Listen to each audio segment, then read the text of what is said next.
the last class, we introduced the concept of short channel effects.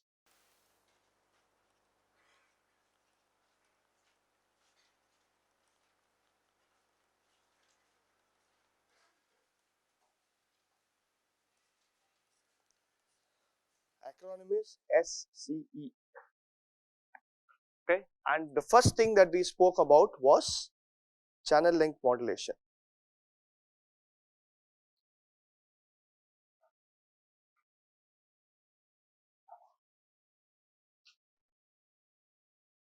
CLM.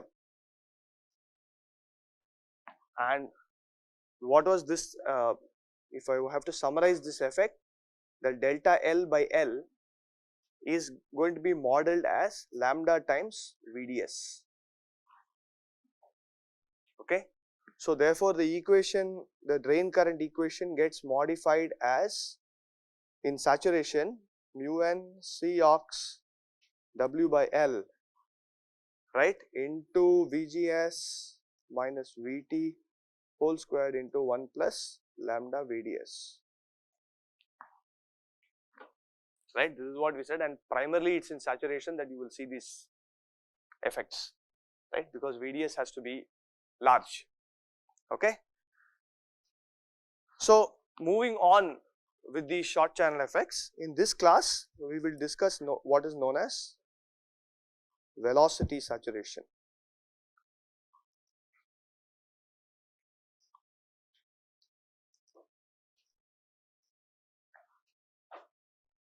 So as we discussed last class,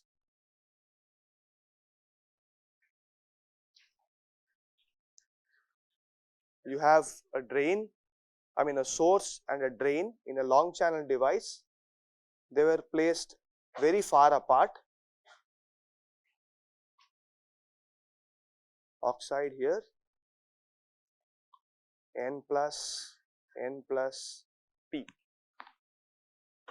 right. So if you applied a drain potential Vd here, of course with the source and the body both grounded, and you applied a Vg, right, then what would happen is the source, right, this is the source drain. The source will give you some electrons and will get accelerated, or it will drift with some velocity through the channel, right, and then get to the drain end, and that's how current was generated, and we derived the equation for the current, right. The source basically sources the charge carrier, the drain collects them, that's why the name source and drain. Okay, so in an NMOS transistor, the current, because it is because of electrons, current flows from drain to source, opposite of the flow of charges, right. So the IDS is basically like this. Okay, and these electrons would get accelerated or would attain a larger drift velocity, not accelerated in this lattice actually, it attains a larger drift velocity if you apply a larger voltage on the drain end. Okay, so basically that's simply related to the electric field E, and the max is VDS by L. If you just consider the two ends, then the electric field is VDS by L. Okay. Now what happens is, when you start bringing this drain very close and shrinking this transistor, right, and making it look like this, of course now we have the problem of these depletion regions eating into the channel and all that. Okay. Apart from that, what we had to do was, when we brought this drain very close to the source, I cannot continue to apply the same drain voltage, max drain voltage that I would have applied for a long channel device. Why? Because the device will break down. There is a breakdown electric field beyond which that all those properties don't hold, right, of a semiconductor and all that. So therefore, we had to lower the supply voltage also as we scaled these transistors and made them much smaller, right. So therefore, my VDD also started dropping with technology.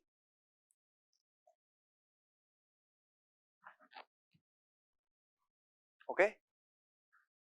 Now, in spite of dropping the VDD, it turns out that there is only a maximum drift velocity that these electrons can attain in this lattice. Okay. So, there is a drift velocity Vd is about 10 power 5, I think, centimeter per second, if I am not mistaken. Okay, let me check that number. So that, yeah, it's about 10 meter per second. Okay, the velocity cannot go higher than this. Why is this? Of course, because there are atoms, there are a lot of things to collide with and all that stuff. So it cannot accelerate beyond this. Okay, that we have to just take this fact as a thing. Now we have to incorporate this into our model. Okay, but look at our current equation. Where is the drift velocity in this? We don't have a drift velocity term in any of these equations. So this is through mobility and all that stuff, right? So somehow we have to now bring in this effect of maximum drift velocity into our current voltage equation. So we have to translate this maximum drift velocity to a maximum voltage that is permissible, right? So let us look at that. Drift velocity is mu times E. Okay, so if there was no, if the channel was long enough, right, then how would this equation look like? Vd versus E, it would basically be a straight line, right? Now what are we saying? This saturates, right?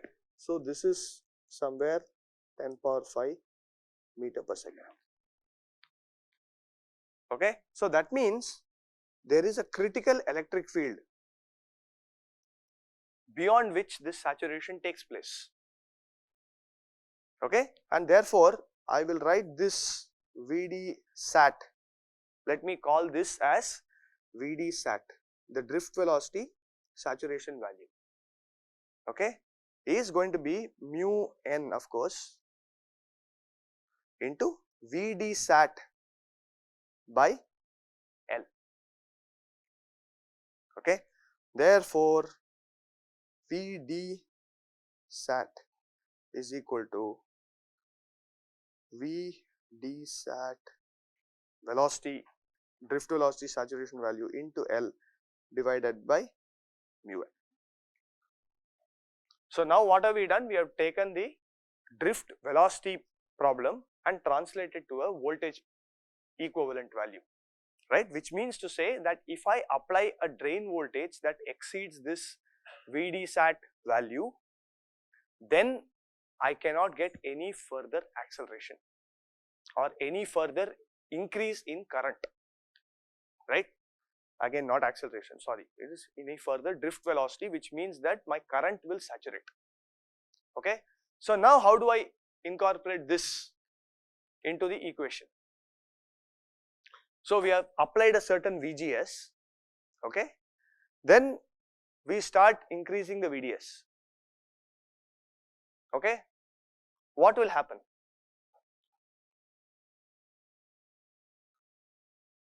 Sorry, so let's consider two cases. Okay, VDS is small, okay, and then VDS is large. No, I am considering VGS, sorry, large.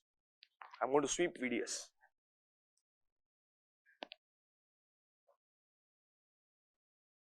Okay, so I am going to increase my VDS here and look at IDS. So for the small value of VGS, what will happen initially? It will be in, of course, no, assume that VGS is slightly above threshold voltage, that is what I mean. Okay, small but greater than VT. Okay, good point. So when I now sweep my VDS, what region will it start operating in? Yeah, triode region or linear region. So it will go like this, right? Now where is your VD sat, right? Let's look at this.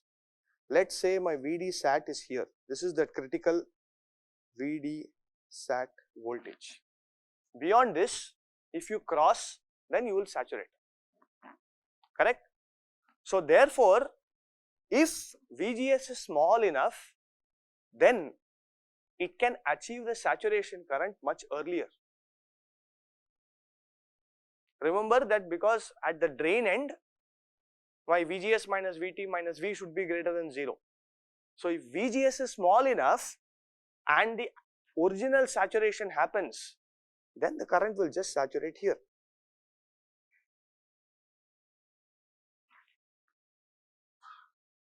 Right? Now again if I take the next VGS again which is quite small, then this will go like this.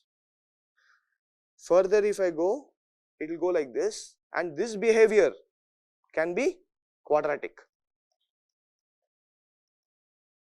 because we are still in the old saturation region only, correct? Now if I apply a very large VGS, then what will happen is this point at which it saturates is going to be where this will be. This is for a large VGS. This is VGS minus VT, and assume this is large. Then the current will actually go up like this, okay, and then saturate here. Normally it should have gone on in the linear region until here and then saturated here. This effect of lowering the current is due to velocity saturation.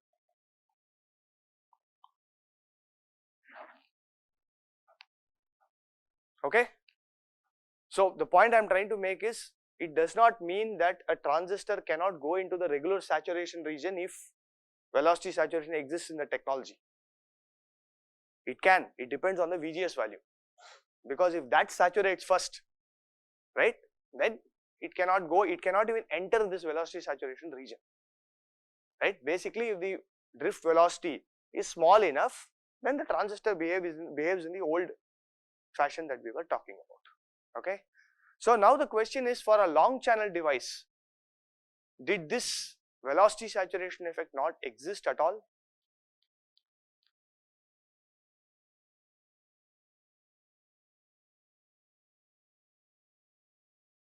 Yeah,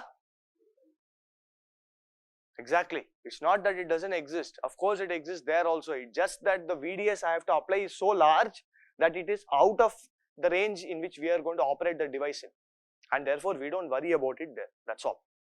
There also, if you increase the VDS beyond a point, you will hit this 10 power 5 meter per second and then it will saturate. But that's not even in the interesting region of operation. You are well above VDD there, and therefore we don't worry about it in a long channel device. Okay. Any questions here?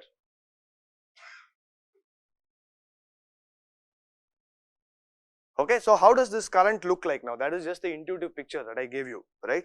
So how do we incorporate this into our equation? So the drain current is going to be the following. Okay, of course it is 0 if VGS is less than VT. Now if it is in linear region, right, mu n C ox W by L into VDS into VGS minus VT minus VDS by 2. Okay, I am not incorporating the channel length modulation. We can add that effect later. Okay, if VDS is less than or equal to VGS minus VT. And earlier, if it had to go into saturation region, it would be WL half of VGS minus VT the whole squared if VDS was greater than VGS minus VT. Now somewhere in between these two regions where you are going from linear to saturation, if this saturation drain voltage VD sat occurs before, as I am sweeping my drain voltage VDS, then the current will saturate to that value, and that value is just given by, in the linear equation, look at this, in the linear equation you substitute VD sat and that is the value of your current. It cannot go beyond that. So this will become mu n C aux W by L VD sat into VGS minus VT minus VD sat squared by 2. Oh sorry, VD sat by 2. Yeah, I brought that out. Okay. So now what is the condition under which this holds?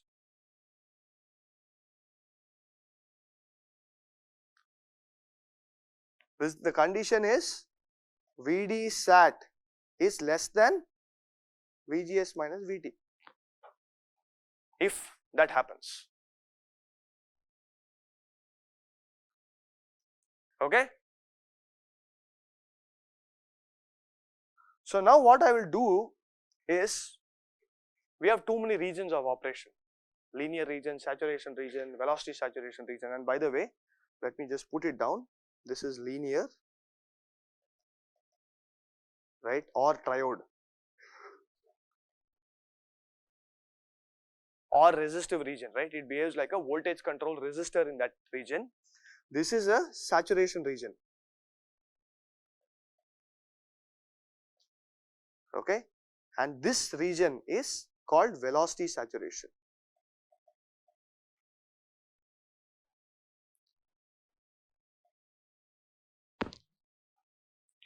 So now I have three different regions of operation, and this can be quite confusing, and therefore we have what is known as a unified current model.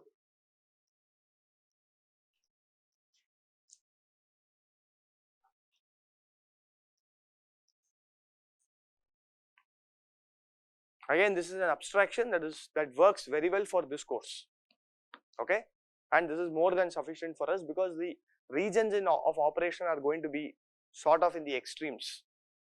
VGS will be 0 or VDD, this kind of thing. Okay, we are not too worried about the details in between. Therefore, I will write my current. Okay, just look at these equations here. This equation, let me put that in blue, is basically this equation with VDS equals, and this equation is what? VDS is equal to VD sat. So what is really happening?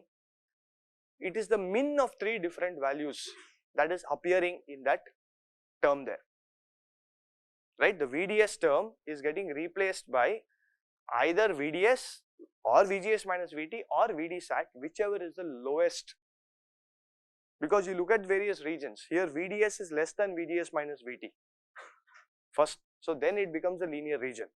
Here VDS has exceeded VGS minus VT, therefore VGS minus VT comes in. Now the second one is VD sat appears even before VGS minus VT, therefore it saturates even earlier.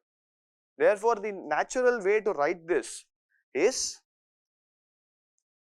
mu n C aux W by L into V min, okay, into VGS minus VT minus V min by 2, okay. And now I will incorporate even this channel length modulation straight away, okay, into 1 plus lambda VDS. Of course, this may, if you ask me whether this happens even in the linear region for small values of VDS, it may not. But the point is, because this is a model that we are building, we need to have continuity across regions. Otherwise, the simulator will not be able to simulate all this correctly. Therefore, you put this in where the impact is not very large, because if VDS is very small, lambda is already a very small parameter. 1 plus lambda VDS will approximately be 1. So, it will not affect your equation there, but it will help attain continuity across regions. And that's why you just put it in for all regions of operation.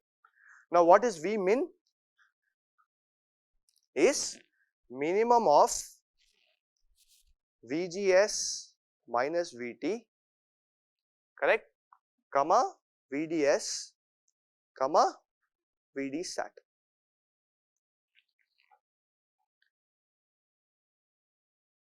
So, given a problem, if you have to identify which region of operation it is in, you calculate V min, which is the min of these three. If this turns out to be the answer, it means the transistor is in saturation region. If this turns out to be the answer, then it is in linear region. And if this turns out to be the answer, it is in velocity saturation region. Okay, so this really simplifies our analysis and mathematically abstracts the whole thing out very well and quite consistently also. Okay, it deviates a little bit from reality, because what we are saying is the point at which this velocity saturation happens is like a straight line. There is one VD sat, but that can sort of change a little bit apparently. Okay, if you go to a device physics course, you will see that that's not fully true, but for the purposes of this course, it is more than sufficient. Okay, so now I'll rewrite this. Yeah, VDS, because that delta L by L, right? See, where is this lambda VDS coming from? This is basically modeling the delta L by L term, and that is purely determined by the reverse bias voltage on the drain side, right? That only that modulates this depletion region at the drain end, and therefore that can be only 1 plus lambda VDS. It has nothing to do with VGS or VD sat. Okay, yeah. Now again, there are sort of too many terms, so I will combine this and write it as Kn prime. Okay, then I have this V min, VGS, whatever. Okay, and I have my threshold voltage equation. What is it? It is VTH naught plus gamma times root of mod VSB plus psi s minus root of mod psi s.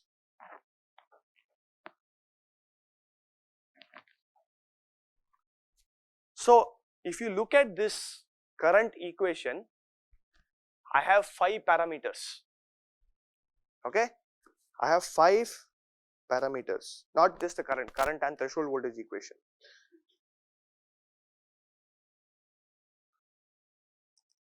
One is Kn prime, second is my VD sat,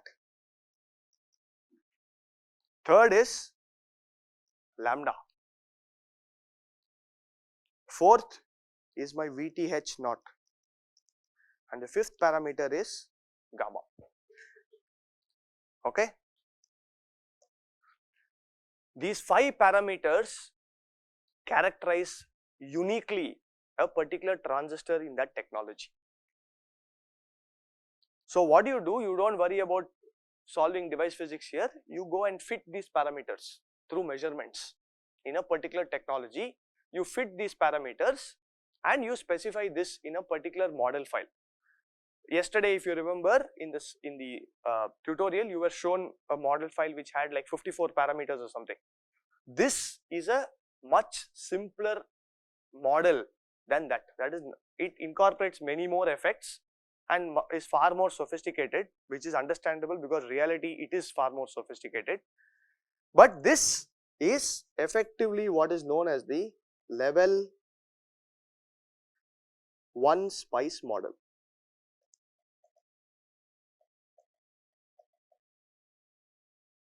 Just 5 parameters, and if I define the current in this particular way and the threshold voltage in this particular way, right, then I can obtain the current if the fab gives me these 5 parameters. Of course, it's a very simplified equation. Now my question is the following. I combined mu n into Cox, alright, and what is Cox, by the way, just to remind you, it is epsilon oxide, right, by Tox, oxide thickness. Now why didn't I combine W by L into this equation? Why didn't I say Kn prime into V min, right, into Vgs minus Vt, that is the current equation. Why did I separate this mu and Cox alone as one parameter and kept W by L outside?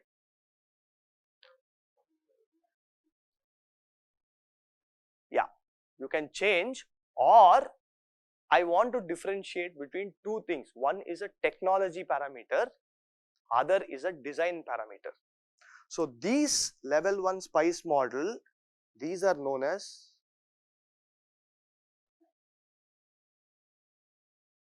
technology parameters.